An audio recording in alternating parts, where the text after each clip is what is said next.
జనమేజయుడనబడేటటువంటి రాజు చంద్రవంశంలో పాండవుల యొక్క వారసుడిగా జన్మించి ఒక గొప్ప యజ్ఞాన్ని చేశాడు. ఆ యజ్ఞంలో ఆయన తనకి అని కోరుకుని చేసిన వాడు కాడు. ఆయన దేని కొరకు చేశాడు ఆ యజ్ఞాన్ని అంటే ప్రజల యొక్క సంక్షేమం కోసం, తన రాజ్యంలో ఉండేటటువంటి ప్రజల యొక్క అభ్యున్నతి కోసం యజ్ఞం చేశాడు. అంటే ఇక్కడ మీరు ఒక విషయాన్ని బాగా గమనించవలసి ఉంటుంది.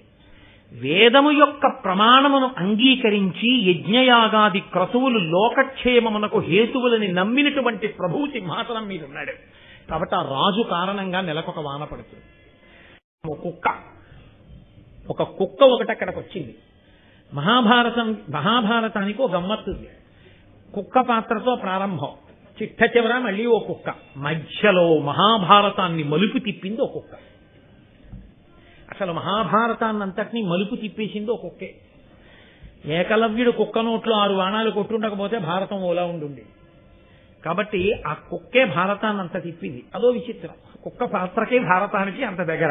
రామాయణంలో కుక్క మాంసం గురించి ఎక్కువ ప్రస్తావన చేయబడుతుంది. విశ్వామిత్రుడికి కోపం వస్తే చాలు, అష్టమానం శమాంసమియతాహార ముష్టికాహ నామ నిర్ఘృణాహ అంటుంటాడు. కుక్క మాంసం తినేవాళ్ళే బతకండి అంటుంటాడు. కాబట్టి అక్కడికి ఒక కుక్క వచ్చింది. కుక్కకి ఒక లక్షణం ఉంటుంది. కుక్క ఇంట్లో ఉండకూడదు అని అనరు. కుక్క ఉండవచ్చు ఇంట్లో, కానీ కుక్క రాజద్వారం దాటి లోపలికి కానీ వచ్చిందనుకోండి, దేవతలు మీ ఇంట పూజాగృహంలో ఉన్నటువంటి దేవతలు ఆ రోజు ఉపవాసం ఉండిపోతారు, అన్నం తింటారు. దేవతలు ఉపవాసం ఉండిపోయినటువంటి శోభ యజమానిని కట్టి కొడుకుతుంది. ఎప్పుడో అప్పుడు బాధిస్తుంది. అది జాతక చక్రం చూస్తే దొరికేదేం కాదు, ఆ ఉపాసన బలం ఉన్న వాళ్ళకి తెలుస్తుంది. ఎందుచేత అంటే శివుడికి పీఠాధిపత్యం వహించారు చంద్రశేఖర భారతీ స్వామి వారు. ఆయన దగ్గరికి ఒకప్పుడు ఒక ఆయన వెళ్ళి దిగులుగా కూర్చున్నాడు. ఆయన మాట్లాడుతూ ఏమలా కూర్చున్నావు, ఏం చేస్తుంటావు అన్నారు. నేను రోజు శాలగ్రామాలను ఆరాధన చేస్తాను. ఆయన అన్నారు, మీ ఇంట ఉన్నటువంటి శాలగ్రామాల్లో ఒక శాలగ్రామాన్ని మీ నాన్నగారు జీవించి ఉన్నంత కాలం వేరుగా పూజ చేసి దానికి చాలా పెద్ద నైవేద్యం పెడుతుండేవారు. మీ నాన్నగారు శరీరం విడిచిపెట్టిన తర్వాత ఆ శాలగ్రామానికి వేరు పూజ నువ్వు చేస్తున్నావా కొడుగ్గా? ఈయనేం చెప్పలేదు ఆయనకి, అదేనే దివ్య దృష్టి అని మనం చేసింది. అంటే ఆయన అన్నాడు, నిజమే, మీరు ఎలా గ్రహించారో నాకు తెలియదు. మా నాన్నగారు ఒక శాలగ్రామాన్ని ప్రత్యేకంగా పూజ చేసేవారు, మిగిలిన వాటితో కలపకుండా పూజ చేసి దానికి వేరే పెద్ద నైవేద్యం పెడుతుండేవారు. మా నాన్నగారు చనిపోయిన తర్వాత నేను ఆ శాలగ్రామాన్ని మిగిలిన శాలగ్రామాలతో కలిపేశాను. అన్నింటికీ కలిపి కాసి నీళ్లు పోసి పూజ చేసేసి అన్నిటికీ కలిపి నైవేద్యం పెడుతున్నాను. అంటే చంద్రశేఖర భారతీ స్వామి గారు అన్నారు, అందుకే నువ్వు ఇబ్బందిలో ఉన్నావు. ఆ శాలగ్రామం అది నృసింహ శాలగ్రామం, దాన్ని మిగిలిన వాటితో కలిపి పూజ చేయడానికి వీల్లేదు. దాన్ని వేరుగా పూజ చెయ్యాలి, దానికి వేరుగా మహానైవేద్యం ఎక్కువ పెట్టాలి, దాని ఆకలి ఎక్కువ. నువ్వు అలా పెట్టని కారణం చేత నీ ఇంటి పూజా మందిరంలో ఆకలితో ఉండిపోయిన నృసింహ శాలగ్రామం యొక్క వ్యధ నిన్ను కట్టి కుడుపుతోంది, అందుకు బాధపడుతున్నావు. ఇంటికి వెళ్లి నృసింహ శాలగ్రామాన్ని వేరు చేసి పూజ చేసి పెద్దగా నైవేద్యం పెట్టడం మొదలుపెట్టు అన్నారు. ఆరాధన తెలిసి ఉండాలి, సరిగా ఉండాలి, విగ్రహం ఎంత ఉండాలో తెలిసి ఉండాలి, పెద్దలను అడిగి పూజా మందిరంలో పెట్టుకోవాలి. ఇప్పుడు నేను ఈ మాట అన్నానని ఆ తర్వాత ఇంకా అనేక ప్రశ్నలతో నా దగ్గరికి దయచేసి రాకండి. కొన్ని లేనిపోని ఉపద్రవాలు తెచ్చుకోవడం అవుతుంది. కాబట్టి అలా చేయకపోతే ఏమవుతుందంటే, ఇంట ఆకలితో ఉన్నవాడు ఏడుస్తూ కూర్చుంటే ఎంత ప్రమాదం వస్తుందో, సీతమ్మ తల్లి ఏడుస్తూ కూర్చున్నటువంటి ఆ కన్నీటి బిందువు భూమి మీద పడితే భూమి అంతా కాలిపోతుంది. ఆ కన్నీటి బిందువుకు కారణమైన రాక్షసుల్ని కాలుద్దామని యశోకవన్నిం జనకస్మజాయాం ఆదాయతేనైవ దదాహలంకాం, ఆ కన్నీటి బిందువే అగ్నిహోత్రంగా తీసుకెళ్లి పెట్టారు ఆంజనేయ స్వామి. అంతే, లంక కాలిపోయింది. ఒక్కొక్కరి కన్నీటి బిందువు, ఒక్కొక్కరి బాధ, ఒక్కొక్కరి క్షోభ కట్టి కుడిపేస్తాయి. అది మీకు జాతక చక్రానికి కూడా అందేదిగా ఉండదు ఒక్కొక్క దోషం. అటువంటి దోషాన్ని పట్టగలిగిన వాళ్ళు మళ్ళీ ఒక మహాత్ముడైనటువంటి వాడు మాత్రమే తన అంతర్దృష్టి చేత తెలుసుకోగలుగుతారు. అది అందరికీ సాధ్యం కాదు. అటువంటి మహాత్ములు అంత తేలిగ్గా అన్ని వేళలా లభ్యమై మన గురించి మాట్లాడడానికి అవకాశం ఉండవచ్చు, ఉండకపోవచ్చు. కాబట్టి చేసే పని జాగ్రత్తగా చెయ్యవలసి ఉంటుంది. కాబట్టి మహాభారతంలో ఒక కుక్క గురించి ప్రస్తావన చేశారు అంటే అంత తేలికగా మీరు స్వీకరించకూడదు. కుక్క పరమ పవిత్రమైన ప్రాంగణమునందు ప్రవేశించరాదు. అది మీ పెంపుడు కుక్కవచ్చు, కానీ మీరు భారతం వినడానికి రావచ్చేమో, దానికి వాకింగ్ అయిపోతుంది కదా అని దాన్ని పట్టుకుని గుళ్ళోకి మాత్రం రాదు. అది దోషభూయిష్టం.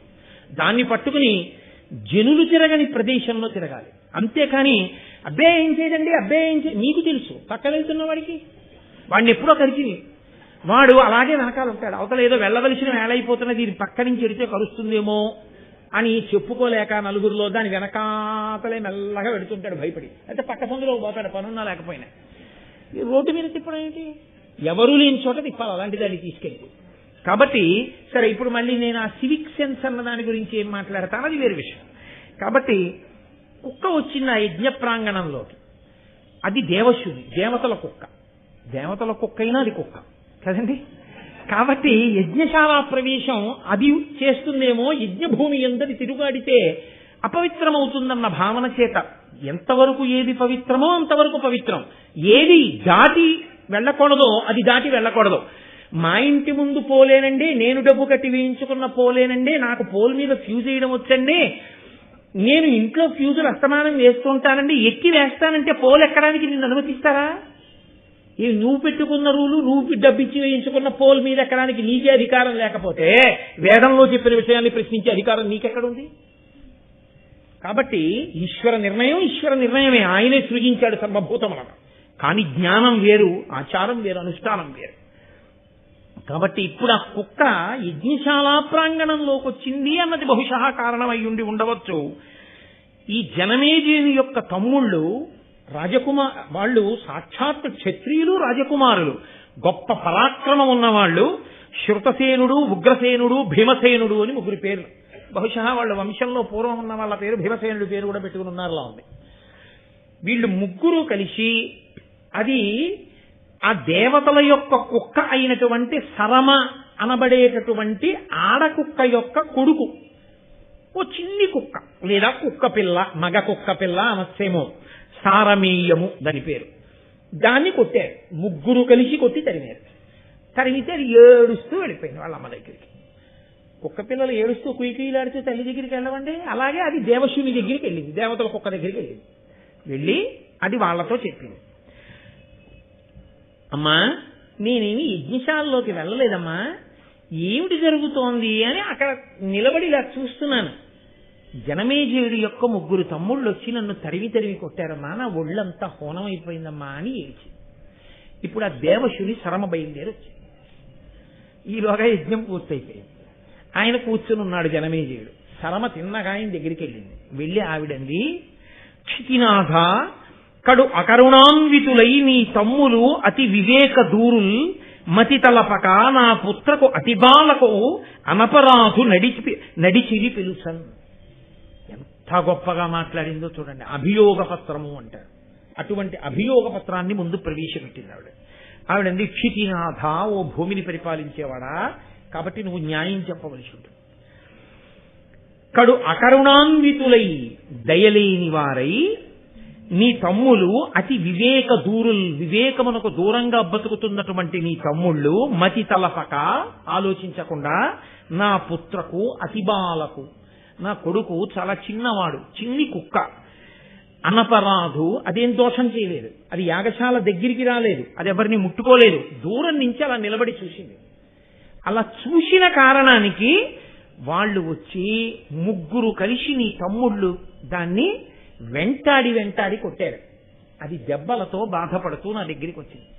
రాజా, నేను నీతో ఒక విషయం చెప్పి వెళ్ళిపోదామని వచ్చాను. నీ తమ్ముళ్ళు కొట్టారని కానీ, నీ తమ్ముళ్ళని శిక్షించమని కానీ నేను అడగదలుచుకోలేదు. నేను ఒక్క మాట చెప్తాను విను. తగునిది తగదని ఎదలో వగవక సాధులకు పేదవారల కెగ్గుల్ ముగిచేయు దుర్వినీతులకు అనిమిత్తాగమంబులైన భయంబుల్. ఎంత గొప్ప మాట చెప్పేసిందో చూడండి. తగునిది తగదని ఎదలో వగవక, ఈ పని చెయ్యొచ్చు, ఈ పని చెయ్యకూడదు అని మనసులో ఆలోచన చెయ్యకుండా సాధులకు, భగవంతుణ్ణి నమ్ముకుని బ్రతికేటటువంటి సాధు పురుషుల దగ్గర పేదవారల బలహీనులైనటువంటి వారి దగ్గర ఎగ్గుల్ముగి చేయు దుర్వినీతులకు వాళ్ళు ఏం చేస్తారులే అని భగవద్భక్తి కలిగినటువంటి వాడు ఓర్చుకుంటాడు. ఆయనే మారతాళ్లే అని క్షమిస్తాడు. క్షమించాడు కదా అని ఆయన మీద తిరగబడినా, బలహీనుడు కదా ఏం చేస్తాడులే అని వాళ్ళ జోలికెళ్ళినా ఒక ఫలితం ఉంటుంది రాజా. ఏమిటో తెలుసా ఫలితం? అనిమిత్తాదంబులైన భయంబుల్, కారణము లేని భయం కలుగుతుంది. ఇంత పెద్ద మాట చూశారండి. కారణం ఉండదు భయానికి. అంటే ఏదో ఒక కారణం మీకు అగుపించింది అనుకోండి, మీరు భయపడతారు. అయ్యి బాబోయ్ ఇప్పుడు ఇలా చేస్తే ఏమైనా అవుతుందేమో అనుకుంటారు. రాత్రి 10 గంటల వేళలో కటిక చీకట్లో పుట్టలు ఎక్కువగా ఉన్న ప్రదేశంలో చేత దీపం లేకుండా మీరు నడుస్తున్నారనుకోండి, అమ్మో నేను ఏమైనా పావును తొక్కుతానేమో అని మీరు అనుకుంటారు. పట్టపగలు 11 గంటల వేళ భానుగుడి జంక్షన్ లో ఉన్న అపార్ట్మెంట్ 3rd ఫ్లోర్ మెట్ల మీద త్రాచుపా ఉంటుందని మీరు ఊహిస్తారా? ఉంటుంది అని మీరు ఊహకు కూడా అందుతుందా? 30 ఏళ్ల నుంచి అక్కడ కాపురం చేస్తున్నారు, ఆఫీస్కి వెళ్ళిపోయే హడావిడిలో మీరు మెట్లు దిగుతున్నారు, పరిగెడుతున్న త్రాచుపాం మీద కాలేశారు. ఎక్కడి నుంచి వచ్చింది ఈ పాము? కారణం తెలియదు. ఎలా వచ్చింది అని మీరు అడిగారు అనుకోండి, అందరూ ఏమంటారో తెలుసండి, అదేంటండి ఇక్కడికి పాము ఎలా వచ్చిందండి, అసలు అయిపోయి త్రాచుపాము రావడం ఏంటండి, అసలు ఎప్పుడు 30 ఏళ్ల నుంచి ఉంటున్నా ఇక్కడ పాము బురద పాము చూడలేదు, ఎప్పుడు ఇక్కడ త్రాచుపాము ఏంటండి, పైగా 2nd ఫ్లోర్ మెట్ల వరకు రావడం ఏంటి, ఇంతమంది ఇప్పుడే కదా తిరుగుతున్నాం, ఎలా వచ్చిందండి అసలు అంటారా అనరా? ఇప్పుడు కారణం మీరు ఊహించగలరా ప్రమాదమునకు? ఎవరిని అడిగినా ఏమంటారంటే అరే చాలా ఆశ్చర్యంగా ఉందండి అనేవాడే కానీ కారణాన్ని చెప్పలేడు. ఇది ఎలా వచ్చిందో తెలుసా? ఇదిగో వెనక చేసిన కర్మకి ఫలితం ఆ పాము రూపంలో వచ్చేసింది. కారణం మనకు దొరకకుండా వస్తుంది స్మా. గ్రహించుకో రాజా. వెళ్ళిపోయింది కుక్క. రాజు పురోహితుడిని వెతుక్కుంటూ వెళ్ళిపోయాడు అన్నాడు వ్యాస భగవానుడు నన్నయ్య భట్టు. ఇది బాహ్యంలో వింటే ఏమిటండి ఏదో అర్థమైనట్టు ఉంది, అర్థం కానట్టు ఉంది, ఏమిటో ఏదో పట్టి పట్టక దొరికి దొరకక చిక్కి చిక్కక అలా ఉన్నట్టుంది ఏమిటండి అనిపిస్తుంది. దానినే ఉత్కంఠ అంటారు. ఉత్కంఠ అంటే ఇలా కంఠాన్ని పైకెత్తి చూస్తున్నాడు అనుకోండి, అంటే దాని మీద అనురక్తి ఏర్పడింది అని గుర్తు. 100 మంది అలా గుండ్రంగా నిల్చున్నారు అనుకోండి, నేను మాన నేను వెళ్ళిపోతున్నా మోటార్ సైకిల్ మీద ఒకసారి ఆపి స్టాండ్ వేసి ఇలా వచ్చి, పొడుగ్గా ఉన్నవాడు కాదు, అలా చూడగానే ఏం కనపడదు, కాళ్ళు ఇలా ఇలా ఎత్తి ఎత్తి చూస్తుంటాడు. ఉత్కంఠ అంటే ఏమైందో తెలుసుకోవాలని. మహాభారత ప్రారంభంలో వ్యాస భగవానుడు నన్నయ్య గారు ఒక మనుష్యేతర పాత్రని ప్రవేశపెట్టారు. మనుష్యుడు కాదు, శునకం. ఉత్కంఠ, కంఠం ఇలా ఎత్తి చూసేటట్టుగా మనలో ఒక రకమైనటువంటి ఉత్సాహాన్ని, తెలుసుకోవాలనేటటువంటి జిజ్ఞాసని పెంచారు. ఈ ఎత్తిన కంఠం ఎప్పటి వరకు ఉంచాలని వాళ్ళ ఉద్దేశం అంటే 18వ పర్వం పూర్తయ్యే వరకు. అప్పటికి నీకు ధర్మం బాగా అర్థమైపోతుంది అని. అంటే నా ఉద్దేశం ఇలా ఉండిపోమ్మని కాదు, 18 పర్వాలు ఎక్కడ దొరుకుతాయండి అని అర్జెంటుగా కొనుక్కుని చదవడం మొదలు పెట్టేసుకుంటారు కాదు. అది రచనా వైచిత్రి. అది జాతిని ధర్మం వైపు నడిపించాలనేటటువంటి ఋషి యొక్క ఆర్తి. దానికి రుణపడ్డాం మనం ఋషికి. తండ్రి తాపత్రయపడ్డట్టు తాపత్రయపడతారు వాళ్ళు, లేకపోతే వాళ్ళ కర్మ వాళ్ళకి ఎందుకు వచ్చినా కూడా ఇవన్నీ చెప్పడం. ఇందులో ఆంతర్యం ఏమిటో తెలుసా అండి? కుక్క సాధుప్రాణి, తనంత తానుగా ఏం మీద పడిపోయి కరిచేసేటటువంటి ప్రాణి కాదు. యజమానిని నమ్ముతుంది. మీరు దాని దగ్గరికి వెళ్లి ప్రేమతో నిలబడ్డారు అని దానికి అర్థమైతే అది తోక ఊపి సంకేతిస్తుంది. లోకంలో కొన్ని ప్రాణులు మీ పట్ల ప్రేమతో ఉన్నాయో ప్రేమతో లేవో మీకు ఎప్పుడూ అర్థం కాదు. కొన్ని ప్రాణులు మీ పట్ల ప్రేమతో ఉన్నాయి అని తెలిసిపోతుంది. అలా తెలియడానికి అవకాశం ఉన్న ప్రాణుల్లో కుక్క ఒకటి. అది తోక ఊపుతుంది. తోక ఊపితే చాలా తెలిసిపోతుంది. 2, కుక్కని మీరు ప్రేమని అభివ్యక్తం చేయడానికి, నేను నీ జోలికి వచ్చేవాణ్ణి కాను అని చెప్పడానికి మీరు బ్రహ్మణ్యో బ్రహ్మ బ్రహ్మ బ్రహ్మ వివర్ధన అటువంటి మంత్రాలు ఏం చెప్పక్కర్లేదు. ఒక్క అక్షరం ఒత్తులైంది దూ దూ దూ అన్నారనుకోండి, అది కూడా రాలేదనుకోండి అంటే చాలు, అది ఊరుకుంటుంది, తోక ఊపేస్తుంది. అది కుక్కకున్న లక్షణం. కుక్క పోవాలనుకోండి చెయ్యి అంటే చాలిపోతుంది కదండి. అంతే కుక్కకున్న లక్షణం. దానికి 3 రాజకుమారులు వెంటబడాలా? 3 రాజకుమారులు సైన్యం లేనట్టు, పిలిస్తే పలికేవాడు లేనట్టు, దిక్కులేని వాళ్ళలా ఇంత బలపరాక్రమాలతో వృద్ధి పొందినటువంటి చంద్రవంశంలో పాండవులకు వారసులుగా జన్మించిన వాళ్ళు జనమేజయుని యొక్క సోదరులు 3 రాజులు సిగ్గు లేకుండా ఒక కుక్క పిల్లని తరుగుతారా? 3 రాజులు తరమవలసినంత పెద్ద ప్రాణి అండి అది. 3 రాజులు పరిగెత్తుకొస్తుంటే కుక్క పిల్ల ఎదురు నిలబడుతుందని మీరు ఊహించగలరా? అది వెంటనే పారిపోతుంది. పారిపోతున్న కుక్క పిల్లని 3 వేపుల నుంచి వచ్చి పారిపోవడానికి మార్గం లేకుండా చేసి కొడుతుంటే అది నన్ను వదిలిపెడితే బాగుండు బాబోని కుయ్యో కుయ్యో కుయ్యో అని ఏడిచి పారిపోతే అది తమ పరాక్రమం అనుకుని సంతోషపడిపోయి వెళ్లి యజ్ఞభూమిలో కూర్చున్నవాడు ఈశ్వరుడు ఎందుకు క్షత్రియుడిగా పుట్టించాడో ఆ బల పరాక్రమాలతో ఆ ధనుర్వేదంతో ఎవరిని రక్షించాలో తెలుసుకోలేక, ఎవరితో యుద్ధం చెయ్యాలో తెలియక అల్ప ప్రాణుల మీద ఇంత పరాక్రమాన్ని చూపించిన నీకు ఆ కుక్క ఎంత ఏడ్చిందో ఆ ఏడుపు యొక్క ప్రతిఫలంగా కారణం లేని ఆపద వస్తుంది. కారణం లేకుండా ఇంత బలం చూపించావు కాబట్టి. రాజా కట్టి కుడుపుతాయి, నీకు చెప్పేవాడు లేడు, నీ ప్రవర్తనని ఎప్పటికప్పుడు దిద్దేవాడు లేడు, ఉండి ఉంటే ఇలా జరిగి ఉండేది కాదు. ఇది ఆ కుక్క హృదయం. దేవశుని అందుకు చెప్పింది ఈ మాట. కాబట్టి ఈ ఘట్టం కేవలం మహాభారతంలో ఆనాటిదని మీరు అనుకోకండి. మీరు సమాజంలో ఎప్పుడు ఎక్కడికి వెళ్ళి నిలబడండి, మీరు 3 మధ్య ఉంటారు ఎప్పుడు. 1 మీకన్నా తక్కువ వాళ్ళు, 2 మీతో సమానులు, 3 మీకన్నా అధికులు. ఈ 3తో కాకుండా 4వ వాడు మీకుండడు. ఏ ప్రాణి ముందు మీరు వెళ్ళి నిలబడినా 1 మీతో సమానమై ఉండాలి, 2 మీకన్నా అధికమై ఉండాలి, 3 మీకన్నా తక్కువై ఉండాలి. మీకన్నా తక్కువ ప్రాణి కనబడితే కలియబడడం అధికారుల దగ్గర నుంచి ఉంటుంది ఈ లక్షణం. ఆయన పాపం ఎక్కువగా మాట్లాడేవాడు కాదు, చెప్పిన పని చేసుకుపోతాడు. అంటే ఊళ్ళో పనంతా ఆయన అప్పచెప్తాడు. వాడు కాగితం ఇస్తే కలియబడతాడు, వాడు జోలికెళ్ళడు. ఈ పరిస్థితి మీరు చూడాలా. భారతం ఆనాటి నుంచి ఈనాటి వరకు ఉన్న వ్యవస్థలో దోషాన్ని తప్పు పట్టింది. అందుకని కూర్చున్నది ఆ కుర్చీలో. ఎవడు చెయ్యవలసిన పనిని చేయించడానికి కూర్చున్నావు. నీ చేతకానితనానికి పనిచేసేవాడా పాడవలసిన వాడు. కాబట్టి నీకన్నా తక్కువ వాడు కనపడితే కలియబడకూడదు. నీతో సమానులు కనపడితే వీడు వృద్ధిలోకి రావాలని కోరుకోవాలి.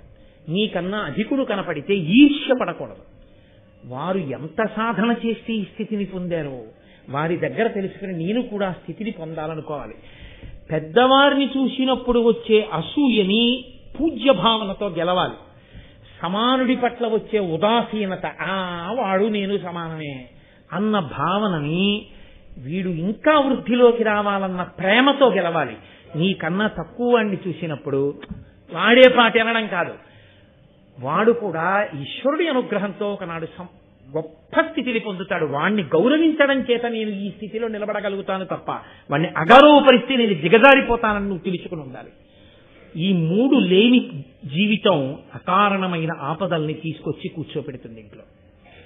అప్పుడు మళ్ళీ కనపడ్డ ప్రతి చోటికి వెళ్ళి అయ్యా నాకు ఆపదలు వస్తున్నాయండి, నాకు కష్టాలు వస్తున్నాయండి, నేను ఏమిటో ఇబ్బందుల్లో ఉన్నానండి అని చెప్పుకోవడం కాదు.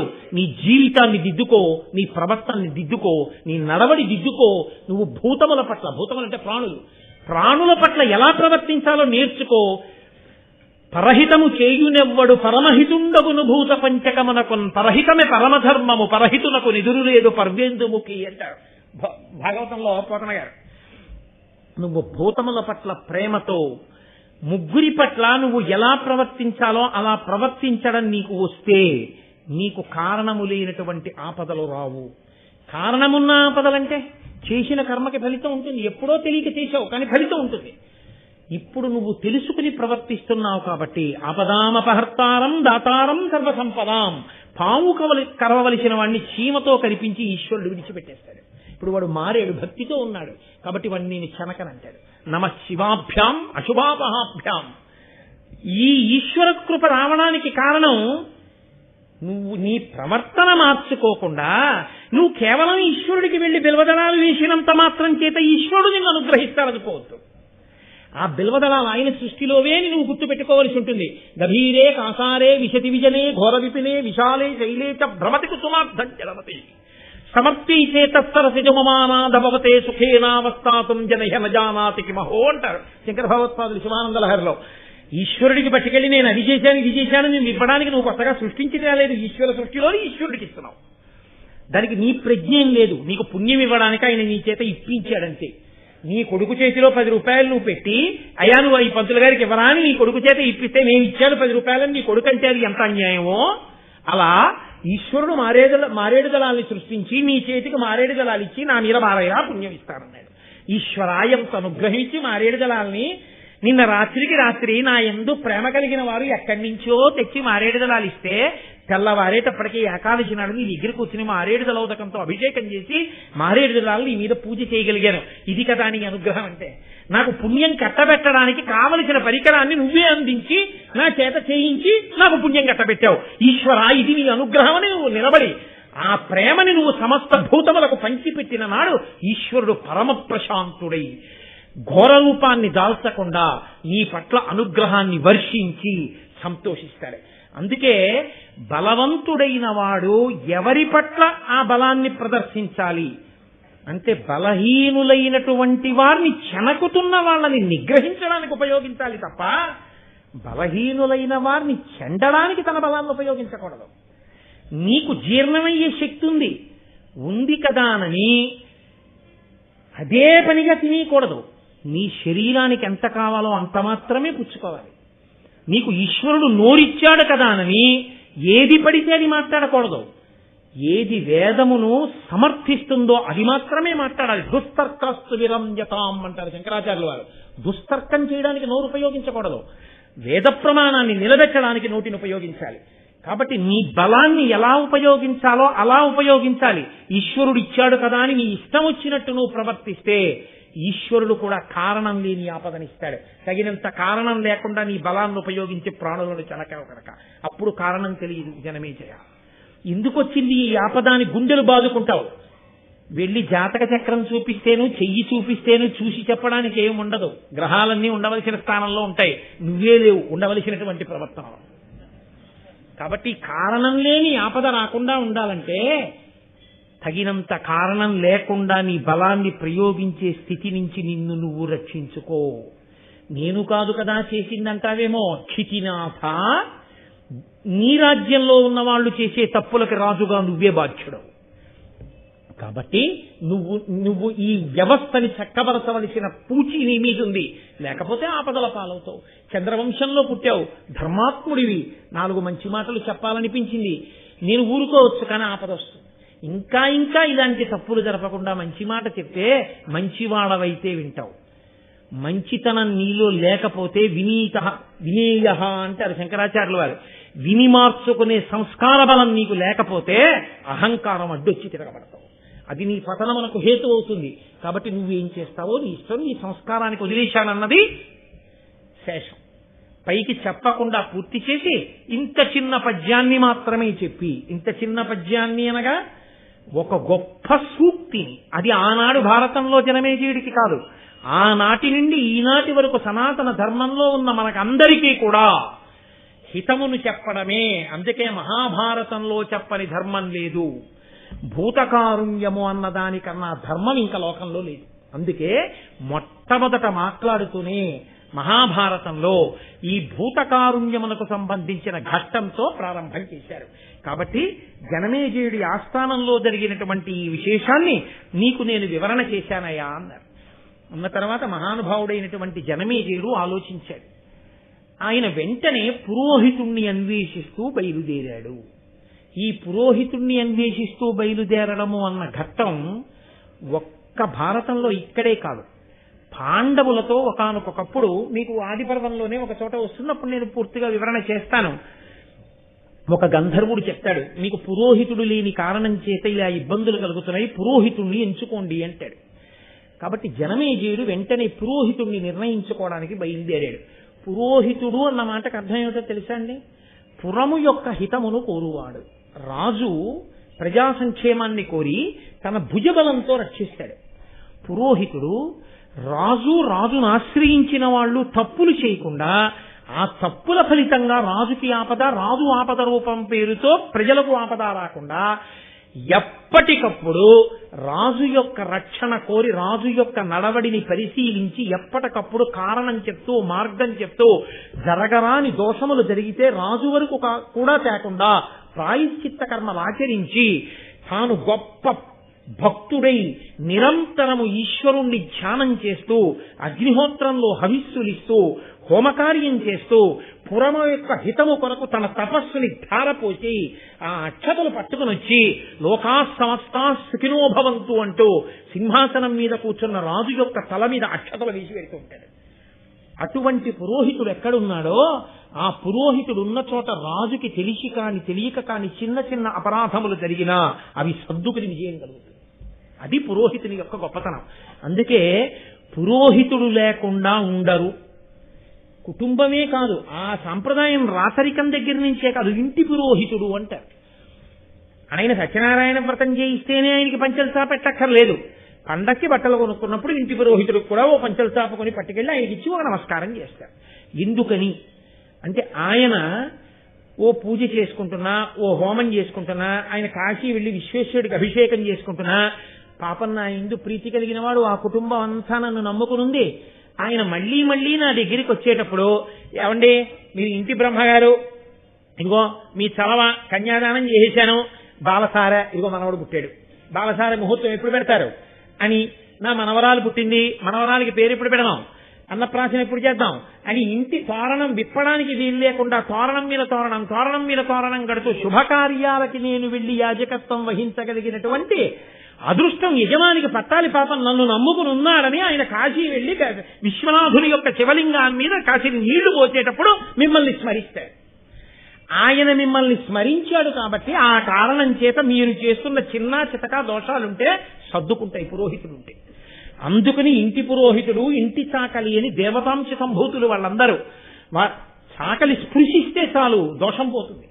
కాబట్టి వారిని గౌరవిస్తారు శాస్త్రంలో. ఏ శుభకార్యం జరిగినా వారిని పిలిచి, ఓ నైవేద్యాలు పెడితే వారిని పిలిచి చక్కగా ప్రసాదం ఇచ్చి బట్టలు పెట్టి ఎంతో మర్యాదగా ప్రవర్తిస్తారు. అందరినీ కూడగలుపుని తీసుకెళ్లగలిగినటువంటి స్థితిని దేవాలయ వ్యవస్థగా ఆవిష్కరించింది సనాతన ధర్మం. కాబట్టి ఒక పురోహితుణ్ణి వెతుక్కోవాలి. నేను యజ్ఞం చేస్తూ కూర్చున్నాను, యజ్ఞశాలలో ఇది జరిగింది, శరమ వచ్చి చెప్పే వరకు నాకు తెలియలేదు.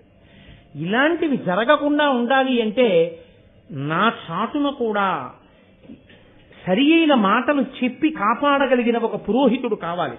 ఇప్పుడు పురోహితుడిని వెతుక్కోవడానికి ఏ మంత్రినో పిలిచి ఓ పురోహితుడిని చూడండి అని పంపించలేదు, తాను బయలుదేరాడు. ఒక మర్యాద అని ఒక మాట ఉంటుంది. మీరు చూడండి, సభకి ఆధ్యక్షము అని ఒక మాట ఉంటుంది. ఆధ్యక్షం వహించేటటువంటి వ్యక్తి సభలో పెద్దరికాన్ని వహిస్తాడు. ఆయన్ని మాత్రమే మనం ఆహ్వానిస్తాం, మిగిలిన వాళ్ళని ఆహ్వానిస్తాం. ఈనాటి సభకి ఫలానా వారిని అధ్యక్షత వహించవలసిందిగా కోరుతున్నాం, వారికి ఫలానా వారు పూలదండ వేస్తారు. మిగిలిన వాళ్ళని పిలిచి మిగిలిన సభా కార్యక్రమాన్ని అధ్యక్షుల వారు నడిపిస్తారు. వీరు అధ్యక్షం వహిస్తారు అని చెప్పి వారిని కూర్చోబెట్టి మీరు వెళ్ళిపోయి అన్ని మీరే తెలియజేస్తుంటే, మీరే పిలిచేస్తుంటే, మీరే మాట్లాడేస్తుంటే ఈయనెందుకు? అలా నామమాత్రావశిష్టంగా కూర్చోబెట్టరు సనాతన ధర్మంలో. ఆయన సభని నడిపిస్తాడు. ఆయన ఎవరెంతసేపు మాట్లాడాలో చెప్తాడు. ఆయన సభ పూర్తయిపోయిందని ప్రకటిస్తాడు. అధ్యక్షుడి సభని పూర్తయిపోయిందని ప్రకటించాడంటే ఆ సభ పూర్తయిపోయిందని గుర్తు. సభాధ్యక్షుడు ఉండేది ఎందుకు అంటే తాను మాట్లాడడానికి కాదు, ఎవరు ఎంత మాట్లాడాలో చెప్పి సభను నడిపించడానికి. కాబట్టి మీరు ఆ భారతంలో ఎదర చూస్తారు, సభాధ్యక్ష పదవి గురించి ఎంత గొప్పగా మాట్లాడతారో మీరు చూద్దురు గాని. నిజంగా అందుకే అన్నారు, భారతంలో లేని ధర్మం ఎక్కడుంది, భారతం సమస్త ధర్మముల సమాహారం. కనుక ఇప్పుడు ఆయన పురోహితుణ్ణి వెతుక్కుంటూ తానే బయలుదేరాడు. అది ఎవరికో అప్పచెప్పడం కాదు, తనకి అత్యంత ముఖ్యమైన విషయంలో తాను జాగరూకుడై ఉండాలి. తన వ్యక్తిగతమైనటువంటి శ్రద్ధ తాను పెట్టాలి. పెట్టి తాను ఎంచుకోవలసి ఉంటుంది. కొన్ని విషయాలు ఇతరుల మీద విడిచిపెట్టేసేవి కావు. నీ ఆకలి తీరడానికి నువ్వే అన్నం తినడం ఎటువంటిదో, నీ దాహం తీరడానికి నువ్వే నీళ్లు తాగడం ఎటువంటిదో, నీ అభ్యున్నతి కొరకు నువ్వే చేసుకోవలసిన పనులు కొన్ని ఉంటాయి. 10 మందితో కలిసి చేసేవి కొన్ని, నువ్వు ఒక్కడివే చెయ్యవలసినవి కొన్ని. ఈశ్వరుడి పల్లకి పట్టేటప్పుడు 10 మందితో కలిసి పట్టు, మంచిది. నేను ఒక్కడనే పడతానని 4 వైపులో ఉన్నటువంటివి నువ్వు ఒక్కడివే పట్టుకోకూడదు, 10 మందిని కలిసి పట్టుకోమని పట్టుకోవాలి.